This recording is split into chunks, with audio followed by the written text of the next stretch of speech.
Assalamualaikum warahmatullahi wabarakatuh.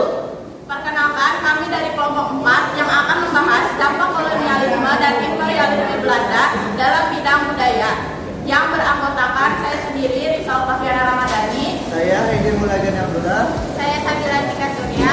Saya Dr. Diani. Saya Muhammad Rizky Yoso. Saya Dimas Zafran. Dan Aura Al-Fatwa. Sebelum masuk ke dampak kolonialisme dan imperialisme Belanda terhadap bidang budaya dan contoh dari dampak kolonialisme dan imperialisme Belanda terhadap bidang budaya, saya Muhammad Rizky Yoso akan menjelaskan terlebih dahulu prolognya. Di sini prolog dalam bidang budaya ini terdiri dari 3 pengertian, yaitu terdiri dari kolonialisme, imperialisme, dan dampak budaya. Kolonialisme adalah upaya yang dilakukan negara-negara penguasa dalam rangka untuk menguasai wilayah atau daerah yang bertujuan untuk mendapatkan sumber daya. Imperialisme adalah suatu sistem dalam dunia politik yang bertujuan untuk menguasai negara lain dalam memperoleh kekuasaan atau keuntungan dari negara yang dikuasainya. Dampak budaya adalah dampak yang di dalamnya terkandung pengetahuan, kepercayaan, kesenian, moral, hukum adat istiadat, dan kemampuan-kemampuan lain yang didapat seseorang sebagai anggota masyarakat.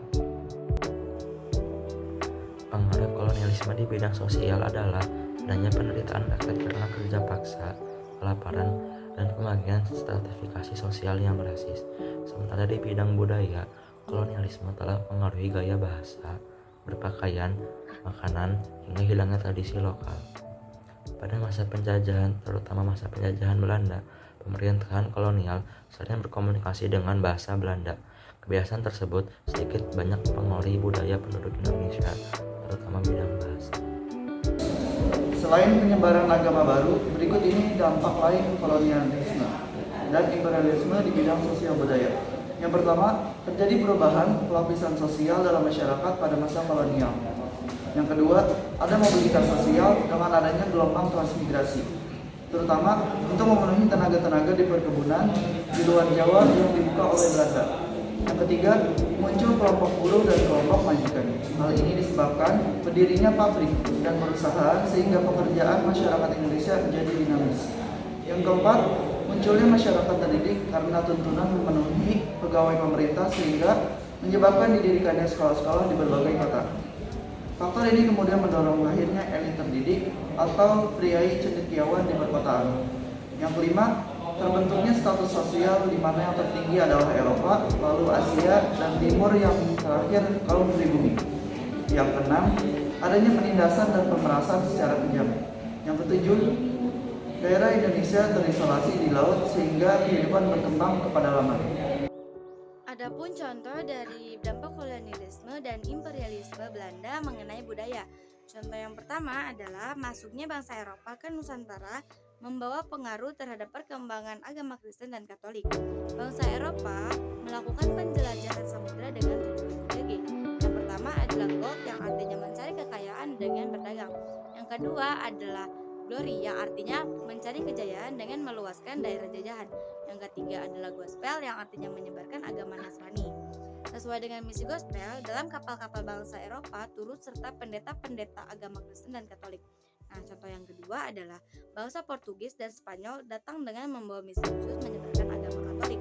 Adapun daerah persebarannya dimulai dari Ambon, Maluku, Sulawesi Utara, Nusa Tenggara Timur, Batavia, Semarang, Yogyakarta, Blambangan, dan Padalukan.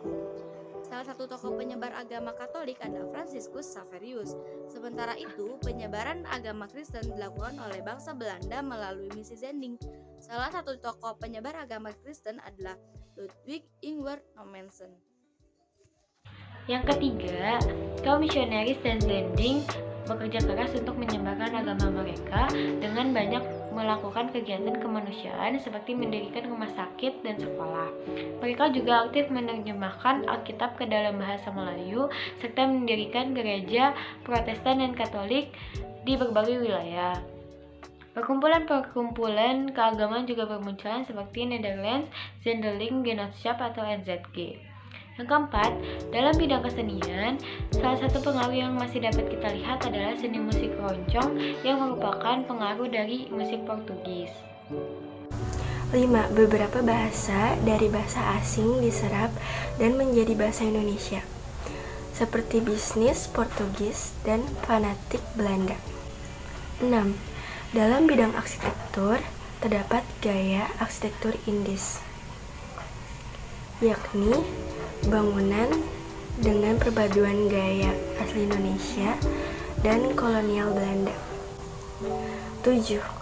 Terjadi perubahan pelapisan sosial dalam masyarakat pada masa kolonial, yaitu golongan timur asing yang terdiri dari orang Cina dan Timur Jauh, golongan Eropa yang terdiri dari orang Belanda dan orang Eropa lainnya, dan golongan pribumi. Yang kedelapan, ada mobilitas sosial dengan adanya gelombang transmigrasi, terutama untuk memenuhi tenaga-tenaga di perkebunan-perkebunan di luar Jawa yang dibuka oleh Belanda. Yang kesembilan, muncul kelompok buruh dan kelompok majikan. Hal ini disebabkan berdirinya pabrik dan perusahaan, sehingga pekerjaan masyarakat Indonesia menjadi dinamis. Cukup sekian video pembahasan dan presentasi dari kami.